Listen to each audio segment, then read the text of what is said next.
अस्सलाम वालेकुम स्टूडेंट्स। सो आप सब लोग ठीक ठाक होंगे। जी स्टूडेंट्स, जो प्रोफेशनल प्रैक्टिसेस का सब्जेक्ट है उसमें हमने मतलब प्रीवियस लेक्चर में इंटेलेक्चुअल प्रॉपर्टी राइट्स को रीड आउट किया था। लेक्चर नंबर 9 था हमारा। आपकी देख लें फोल्डर्स की इस तरह अरेंजमेंट में से फाइनल के फोल्डर में आई हूँ। उस फोल्डर में अब हमने लेक्चर नंबर 10 जो है पेटेंट्स, इसको रीड आउट करना है।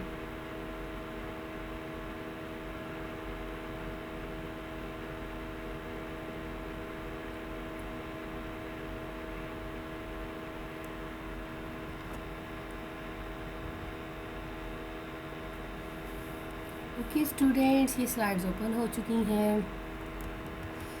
ये उसी का ही पार्ट है बिकॉज हमने कॉपीराइट्स को देखा था, तो पेटेंट्स को देख लेंगे। जी, patents patents relate to inventions and are primarily intended to encourage and protect new inventions by giving inventors a monopoly on exploiting their invention for a certain period. ये सब पेटेंट्स को बाय करते हैं जो भी आप प्रोडक्ट यूज़ कर रहे हो या फिर कोई भी ऑर्गेनाइजेशन के लिए यूज़ कर रहे हो, एक सर्टेन पीरियड के लिए आप उसको बाय करते हो, एक्सप्लॉइट करते हो, शो ऑफ करवाते हो।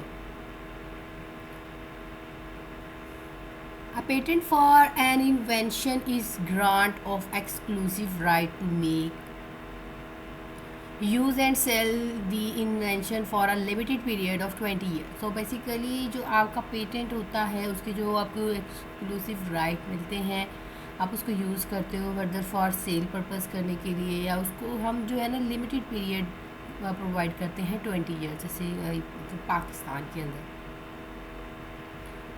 A patent cannot be obtained on our idea or suggestions. आपके जो पेटेंट है उसके ऊपर कोई ये मतलब आइडिया और सजेशन के ऊपर डिपेंड नहीं होता। Invention to be novel, useful and non obvious, कोई भी हो सकती है ये आपकी इन्वेंशन जो आप पेटेंट्स यूज़ करें।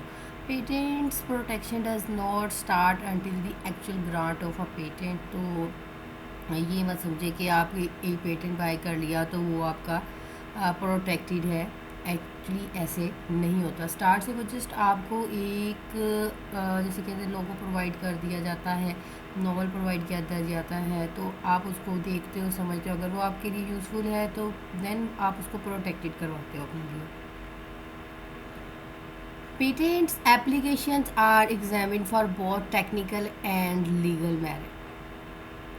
तो ये जो आपकी टेक्निकल और लीगल मेरिट दोनों के लिए जो है पेटेंट्स हम यूज़ करते हैं। The TRIPS agreement requires member countries to make patents available for any invention, whether product or processes in all field of technology without discrimination, subject to novelty, inventiveness and industrial applicability थी। मतलब कि trips के agreements के according जो member countries हैं वो patents available है, किसी भी इन्वेंशन के लिए उसको यूज़ किया जा सकता है, वेदर कोई प्रोडक्ट है, वेदर कोई टेक्नोलॉजी है, without any specification, without any discrimination. आपका जो सब्जेक्ट ऑफ नॉवेलिटी है, मतलब आप इंडस्ट्री पर्पज़ के लिए यूज़ कर रहे हो या टेक्नोलॉजी के लिए यूज़ कर रहे हो, कोई इशू नहीं। So without discrimination you can use in other countries. A patent owner has the right to decide who may or may not use the patented invention for a period in which the invention is protected. आप देखिए जी, patent का जो honour है उसके पास right है, उसे decide करना है कि पेटेंट को कैसे यूज़ करना है, कैसे नहीं यूज़ करना, और कितने पीरियड ऑफ ड्यूरेशन के लिए यूज़ करना है, and how it is protected. Patent owner may give permission to or license other parties to use the invention or mutually agreed। मतलब कि ऑनर जो है वो भी परमिशन भी दे सकता है लाइसेंस अदर पार्टीज़ को, और म्यूचुअली एग्रीमेंट भी टर्म्स जो है वो साइन कर सकता है। It's depend on patents owner. The owner may also sell and right to the invention to someone else who will then become the new owner of the patent। आप देखिए जी, एक ऑनर है, उसने अगर उसको सेल कर दिया है, ठीक है, समवन एल्स को, who will then become the owner. अब वो न्यू ऑनर उसका वो नहीं है, ठीक है, जिसने सेल कर दिया, वो तो ख़त्म हो गया ना उसका राइट। तो न्यू ऑनर कौन होगा पेटेंट का? ऐसे आपकी जो व्हाट्सएप है फेसबुक वालों ने ले ली, तो फिर अब वो फेसबुक वाला ऑनर है ना, व्हाट्सएप वाला ऑनर नहीं है उसका।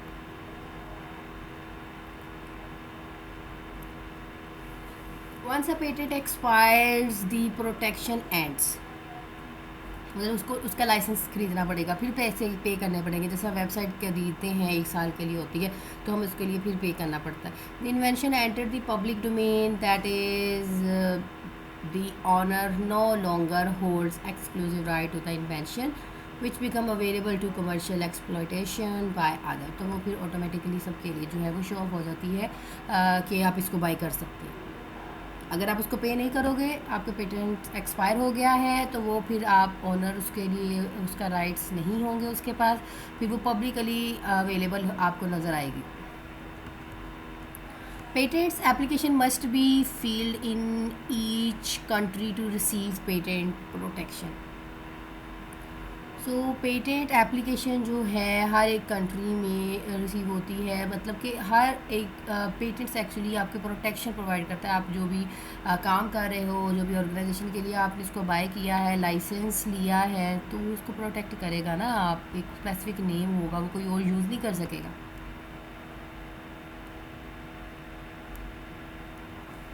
Any person who makes an invention may deal with it in any of the following ways, मतलब ये इस तरह वो डील कर सकता है।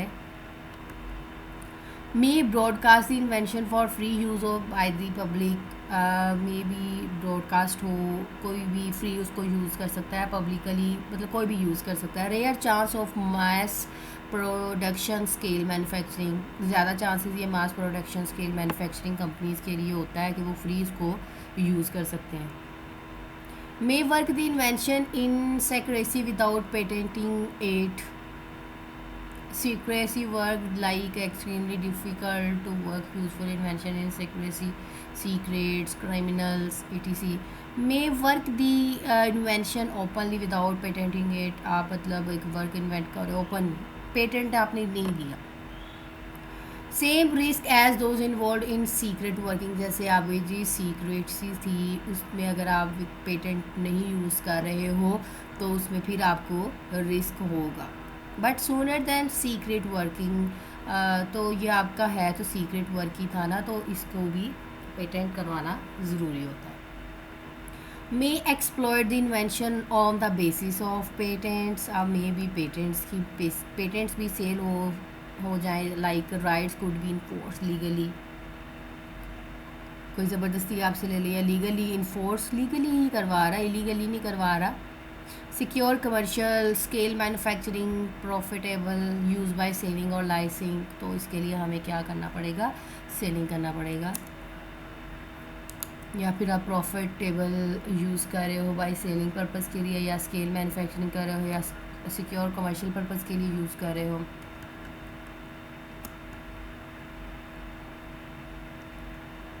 Typically patents includes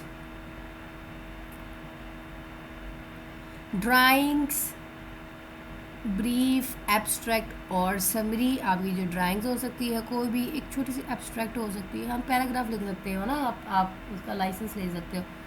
patent specification हो सकती है, detailed description of how to make और use the invention, detailed description हो सकती है कि कैसे इस इन्वेंशन को हम यूज़ कर सकते हैं।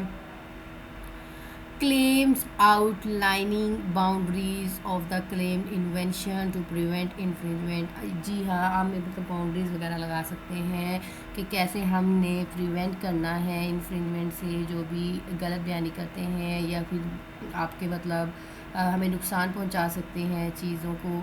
तो ये टिपिकली पेटेंट्स इन चीज़ों के ऊपर डिपेंड होता है। Patents are categorized organized into classes, sub classes. Patents को हम कैटेगराइज करते हैं, ऑर्गेनाइज करते हैं क्लासेस में और सब क्लासेस में। पेटेंट्स में भी assign to more than one sub classes. Patents आपका जो है वो मोर देन वन क्लासेस को हम असाइन कर सकते हैं, मतलब उसको हम सब क्लासेस में डिवाइड कर सकते हैं। Patent summary is publish in the official gazette. देखिए जी, पेटेंट्स को सब क्लासेस में कैसे साइन करें, जैसे कि मैंने एक अगर लोगो लोगो लोगो के रहने से एग्जांपल, आपने एक नॉवल लिखा है, ठीक है, वो आपने रजिस्टर करवा लिया, आप उसमें से फर्दर सब निकाले जा रहे हो, आपकी डिस्क्रिप्शन सेम है लेकिन वो हर पैराग्राफ में आप यूज़ कर रहे हो, वो तो सिर्फ एज ए स्लोगन के तौर पर यूज़ कर रहे हो। मोर देन सब क्लासेस में आपको यूज़ करना है तो पेटेंट्स का थोड़ा थोड़ा टच जो है अपनी एक डोमेन का ना, जैसे कि HD वॉलपेपर्स आपने दी हुई है, hdwallpapers.com, ठीक है, तो HD वर्ड या वॉलपेपर्स वर्ड आपकी हर एक पैराग्राफ में लाजमी होना चाहिए। तो ये आपका पेटेंट्स है। ये पेटेंट्स की क्या है, सब क्लासेस को रिप्रेजेंट कर रहा है। Patent summary is publish in the official gazette, मतलब कि ऑफिशियली वो पब्लिश किया जाता है, आपका ही रहेगा, वो कोई और चोरी नहीं कर सकता। Paris convention and the patents corporation treaty provide reciprocal protection and filing rights in member countries. Yes, आप लोगों को फाइलिंग का पता ही है, फाइलिंग राइट्स क्या होते हैं, उसके ज़रिए उसको क्या किया जाता है, प्रोटेक्ट किया जाता है। फाइलिंग राइट्स है जी आपकी, मतलब हम उसको फाइल करवा लिया है तो वो फिर उस कंट्री के मतलब किसी भी चीज़ या जो चीज़ वो बाय करेगा उसके ऊपर उसके राइट्स जितने होंगे या टैक्सेस वगैरह जो होंगे उतने ही लगेंगे। तो ये डिपेंड करता है फाइलिंग राइट्स के ऊपर। पेटेंटेबल इन्वेंशंस इन पाकिस्तान के अंदर पेटेंटेबल इन्वेंशंस क्या है, द इन्वेंशन इज़ न्यू होगी, इट इन्वॉल्व्स एन इंटेंटिव स्टेप, तो वो जो भी उसको स्टेप्स हैं वो फॉलो करने पड़ेंगे। It is a capable of industrial application, तो ये ज़्यादा किस लेवल के लिए, इंडस्ट्रियल एप्लीकेशन के लिए कैपेबल है। It should not be country to law और मोरालिटी, ये वही कोई कॉन्ट्रेरी टू लॉ और मतलब इसका कोई यही है मोरालिटी या फिर कोई लॉ नहीं है ये, ठीक है। ये this is the invention test.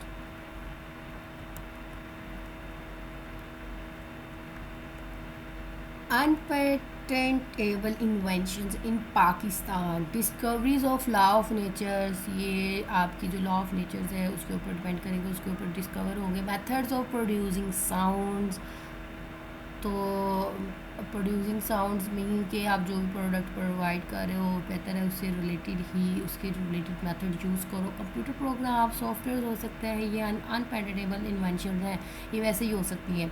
Methods of writing music, the discovery of new properties of noun substance,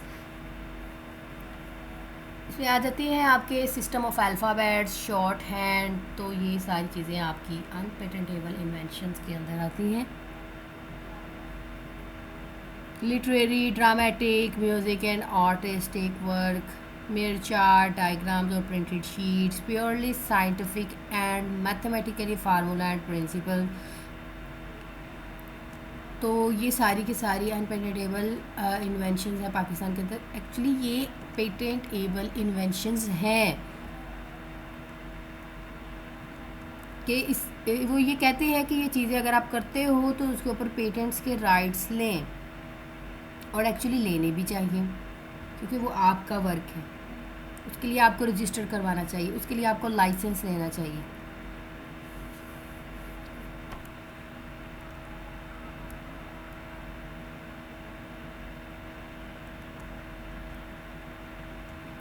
बाकी ये जो नेक्स्ट पार्ट है ट्रेडमार्क्स ETC, हम इसको नेक्स्ट लेक्चर में देख लेंगे।